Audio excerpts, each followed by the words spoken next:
मैं doctor Govind Sharma, M.Ed professor, आपका भगवती शिक्षा प्रशिक्षण महाविद्यालय में हार्दिक स्वागत है। आज हम Indian education politics and development subject के अंतर्गत यशपाल समिति रिपोर्ट 1992 शिक्षा में सुधार हेतु इस पर अध्ययन करेंगे। यशपाल समिति रिपोर्ट 1992 शिक्षा में सुधार। यशपाल समिति जो 1992 में गठित हुई थी, इसने शिक्षा सुधार हेतु जो कार्य किए उन पर हम चर्चा करेंगे। ये प्रस्तुति यशपाल समिति रिपोर्ट 1992 पर केंद्रित है। रिपोर्ट शिक्षा में सुधार के लिए महत्वपूर्ण सुझाव देती है, क्योंकि रिपोर्ट का मतलब यही है कि जो शिक्षा में हमारी जो कुछ आवश्यकता हेतु पूर्ति करनी हो, आगे कुछ कमियां हैं उनमें सुधार करने हेतु, उसको डेवलप करने हेतु सुझाव रखे जाते हैं। समिति की पृष्ठभूमि और गठन। भारत सरकार द्वारा 1992 में गठित की गई इसका उद्देश्य शिक्षा प्रणाली की जांच करना था, शिक्षा के स्तर को बढ़ाना और सुधार करना था। यह सुनिश्चित करना कि सभी को शिक्षा मिले। अर्थात हम ये कह सकते हैं कि जो इसका हमने उद्देश्य इसमें सुझाया समिति द्वारा कि जो शिक्षा है हमारी, वो समस्त बालक बालिकाओं को एक तरह से समेकित शिक्षा मिले, कोई भी शिक्षा से वंचित ना रहे। इस हेतु इसमें एक सुनिश्चित सुधार किया गया। गांव, ढाणी, शहर, जिला सभी क्षेत्रों में समान रूप से सबको शिक्षा मिले, ये इसका उद्देश्य था। रिपोर्ट के मुख्य सुझाव: शिक्षा का बोझ कम करना। इसके साथ साथ शिक्षा तो जो सुझाव इसमें दिया गया, बोझ कम करना, अर्थात बस्ता, जो बच्चा बस्ता लेके जाता है, बैग लेके जाता है, अपना जो किताब कॉपी वगैरह लेके जाता है, एक छोटा बच्चा जो 6 साल की उम्र में या 5 साल की उम्र में विद्यालय जाना प्रारंभ करता है, विद्यालय का वातावरण सीखने का प्रयास करता है, वो वहाँ के वातावरण को जानने से पहले उसकी पीठ पे इतना बोझा लाद दिया जाता है कि उसे चलना मुश्किल हो जाता है। यहाँ तक कि कई बच्चों पर तो शिकायत मिलती है, हमें देखने को मिलता है, सुनने को मिलता है कि उसकी रीढ़ की हड्डी में दर्द चालू हो जाता है, अर्थात उसकी उस बोझे की वजह से पीठ ही झुक जाती है। इसलिए इसका जो प्रमुख जो सुझाव था वो ये था कि बच्चे के बैग का भार कम किया जाए। तो पहला जो सुझाव था, छात्रों पर से शिक्षा का बोझ कम करने का सुझाव दिया और रटने के बजाय समझाने पर जोर दिया गया। जो बच्चे को रटा, जैसे पहाड़ा रटा दिया, 2 का रटा दिया, 3 का रटा दिया, और बच्चा उसको जाने नहीं, गिनती है रटा दी, लेकिन बच्चा उसको जब पहचान ही नहीं पाता है, तो बजाय रटने के उसे समझाया जाए, उसका इस प्रकार से आकलन किया जाए कि वो अपने मन मस्तिष्क में उसको ठीक से समझ सके। दूसरा था व्यवहारिक ज्ञान। किताबी ज्ञान के साथ साथ व्यवहारिक ज्ञान पर भी ध्यान देने की बात कही गई। ये छात्रों के लिए उपयोगी होगा। व्यवहारिक ज्ञान से मतलब यह है कि किताब में जो है वो बच्चे केवल रट सकता है उसको, जबकि व्यवहारिक ज्ञान एक तरह से प्रैक्टिकल नॉलेज होती है। वो वातावरण से सीखता है, रहन सहन से सीखता है, साथ रहने से सीखता है, और प्रैक्टिकल रूप से उनको दिखाना आसपास, जैसे जिस जगह भी विद्यालय, गांव में, ढाणी में, शहर में, मोहल्ले में, वार्ड में, कॉलोनी में, उसके आसपास के एरिया से उसको परिचित कराया जाना चाहिए। शिक्षा से संबंधित जो TLM वगैरह होती है उसके माध्यम से उसको पढ़ाया जाना चाहिए, जिससे वो व्यवहारिक ज्ञान से उन्नति कर सके, अपने सर्वांगीण विकास की ओर बढ़ सके। तीसरा इसका है मूल्यांकन। लगातार मूल्यांकन प्रणाली का विकास करने का सुझाव दिया गया, इससे छात्रों की प्रगति का सही आकलन हो सके। जैसा कि आप देखते हो, इसी समिति के सुझाव की वजह से छात्र छात्राओं की एक प्रोग्रेस रिपोर्ट बनाई जाने लगी हर महीने, जिससे पता लगे, उसका आकलन किया सके कि बच्चे का कितना विकास हुआ है, उसमें कितना सुधार हुआ है, शिक्षा में कितना आगे बढ़ा है।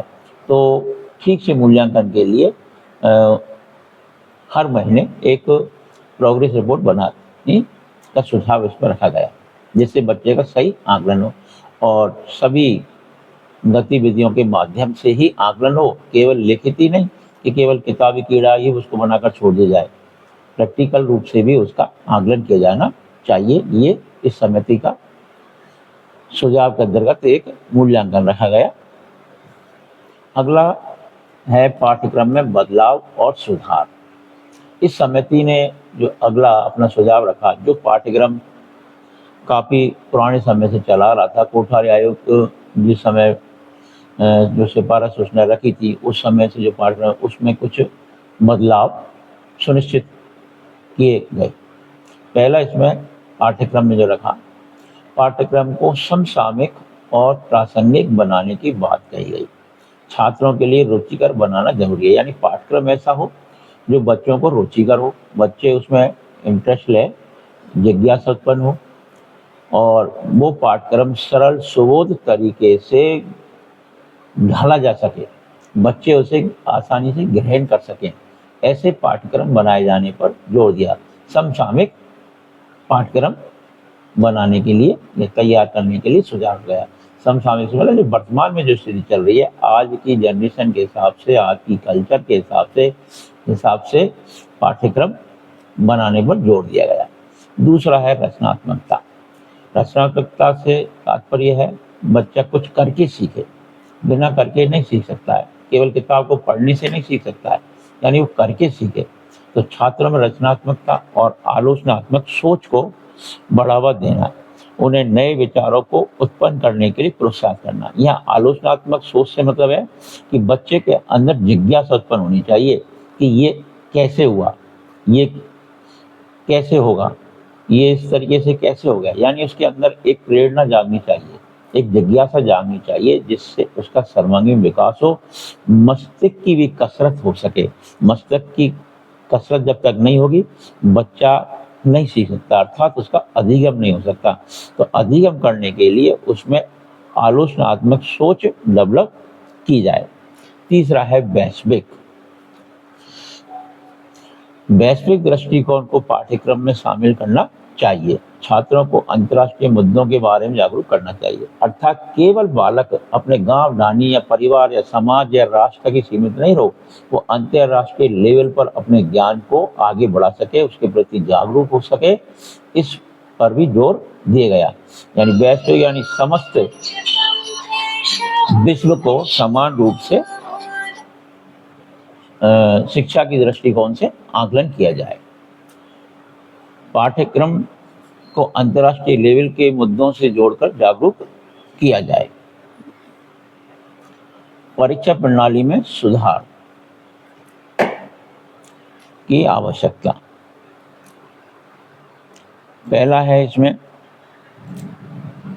परीक्षा प्रणाली में सुधार करना आवश्यक है। रटने की बजाय समझ पर आधारित परीक्षा होनी चाहिए, यानी जो परीक्षाएं होती हैं वो केवल इसलिए नहीं कि रट के और हम उत्तर लिखाएं, रट लिया। परीक्षा प्रणाली में उसे जो परीक्षा दी जाए उसके बजाय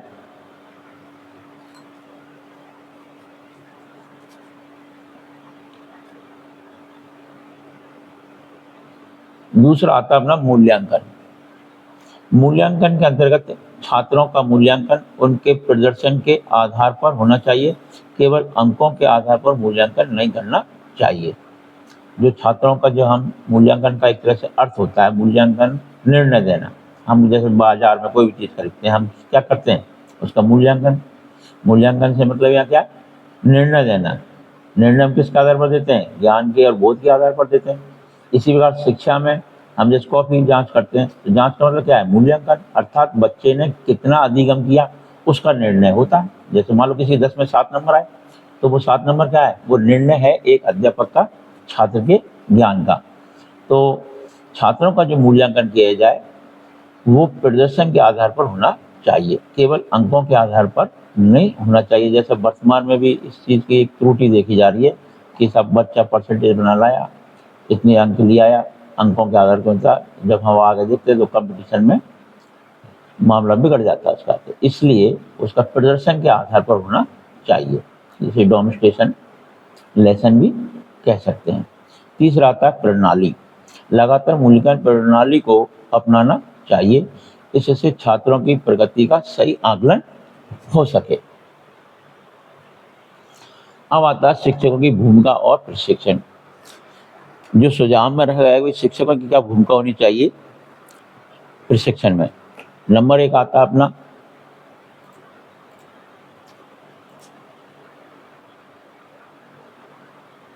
भूमिका, दूसरा आता है प्रशिक्षण, तीसरा आता है शिक्षक। शिक्षकों को छात्रों के मार्गदर्शन के लिए तैयार करना चाहिए, उन्हें नवीनतम शिक्षण तकनीकों का प्रशिक्षण देना चाहिए। शिक्षकों को छात्रों के प्रति संवेदनशील होना चाहिए। शिक्षकों को छात्रों को प्रेरित करना चाहिए। शिक्षकों को छात्रों को सीखने के लिए प्रोत्साहित करना चाहिए। यदि ये चीज़ें नहीं देखी गई तो ना ही तो प्रशिक्षण सही होगा, ना छात्र का कोई बोधात्मक विकास हो पाएगा, ना तकनीकी विकास हो पाएगा। इसलिए उनके लिए नवीनतम शिक्षण तकनीकी का प्रयोग करते हुए प्रशिक्षण देना चाहिए। रिपोर्ट का प्रभाव और परिणाम। नंबर 1 प्रभाव आता है इसका, रिपोर्ट का शिक्षा प्रणाली पर गहरा प्रभाव पड़ा। कई राज्यों ने रिपोर्ट के सुझावों को लागू किया और आप देख रहे हो कि आज वर्तमान में इस प्रणाली का बहुत ज़्यादा प्रभाव पड़ा है। जहां बच्चा अपना 5-5, 6-6 किलो का बोझा लेकर चला करता था, आज बच्चा अपनी केवल एक कॉपी लेके जाता है, क्योंकि रटने वाली जो नीति है वो समाप्त कर दी गई है। सिखाने वाली नीति है। पुस्तकें जो होती हैं बच्चों में वो घर पे पढ़ने के लिए है, वहाँ तो शिक्षक पढ़ाता है, तो फिर पुस्तक का क्या कार्य है, इसलिए उसको बोझा कम हुआ। तो इस पर सबसे बड़ा प्रभाव पड़ा है। दूसरा है परिणाम। शिक्षा के स्तर पर सुधार हुआ, छात्रों पर से शिक्षा का बोझ कम हो गया। अब उसे वो एक गधे की तरह जो बोझा लाद के जाता था, उस बोझे को लाद कर जाने की आवश्यकता नहीं है। एक डायरी लेके चले जाओ, एक नोटबुक लेके चले जाओ और उसको रटने वाली चीज़ से ख़त्म केवल समझाने वाली विधि पर कार्य किया जाता है। जितनी भी विधियां हैं वो अधिकतर तकनीकी या शिक्षा मनोविज्ञान के आधारित जो शिक्षण विधियां हैं उन पर आधारित उसको शिक्षा दी जाती है। तीसरा इसमें सुधार जो हुआ, परीक्षा प्रणाली में भी सुधार हुआ, शिक्षकों के प्रशिक्षण पर भी ध्यान दिया गया। आज जो शिक्षकों को प्रशिक्षित किया जाता है, फिर प्रशिक्षित शिक्षक ही शिक्षण का कार्य करते हैं, उनमें अधिक से अधिक तकनीकी का कार्य आधारित कार्य किया जाता है। यानी जो टीचिंग एड वगैरह है या शिक्षण विधियां हैं, उनमें अधिकतर टीचिंग एड है वो तकनीकी पर आधारित, जो प्रोजेक्ट वगैरह हैं उनके आधार पर, प्रैक्टिकल के आधार पर, यानी प्रदर्शन विधि के माध्यम से शिक्षण कार्य किया जाता है। निष्कर्ष में हम यही कहेंगे, आगे की राह कार्यान्वयन, मूल्यांकन और सुधार। यशपाल समिति रिपोर्ट 1992 में शिक्षा में सुधार के लिए एक महत्वपूर्ण दस्तावेज है। इसके सुझावों को लागू करके शिक्षा प्रणाली को और बेहतर बनाया जा सकता है। हमें शिक्षा के क्षेत्र में निरंतर सुधार करते रहना चाहिए। कोई भी चीज़ है उसको आगे बढ़ाने के लिए, विकसित करने के लिए, बच्चे का सर्वांगीण विकास करने के लिए, समाज, परिवार, राष्ट्र का विकास करने के लिए हमें आगे बढ़ते रहना चाहिए। उसमें शिक्षा में सुधार अति आवश्यक है। बिना शिक्षा के राष्ट्र का, समाज का, परिवार का, मानव का विकास नहीं हो सकता। आज के समय के हिसाब से, आज के समय की मांग के हिसाब से, आज के वैज्ञानिक युग के हिसाब से, तकनीकी के युग के हिसाब से हमें शिक्षा में सुधार की अति आवश्यकता है। इसलिए आज बालकों को जो यशपाल समिति 1992 में जो गठित हुई, उसके सुझावों का बहुत ज़्यादा प्रभाव पड़ा है और शिक्षा में सुधार हुआ है। बच्चों के लिए रुचियात्मक एक पाठ्यक्रमों की संख्या भी बढ़ी है। जहाँ पहले कुछ सीमित मात्रा में पाठ्यक्रम हुआ करते थे, आज काफ़ी मात्रा में, आज के मांग के हिसाब से, आज समाज के आवश्यकता के हिसाब से पाठ्यक्रम परिवर्तित करके नए नए पाठ्यक्रमों का निर्माण किया गया है। धन्यवाद, आपने मुझे सुना।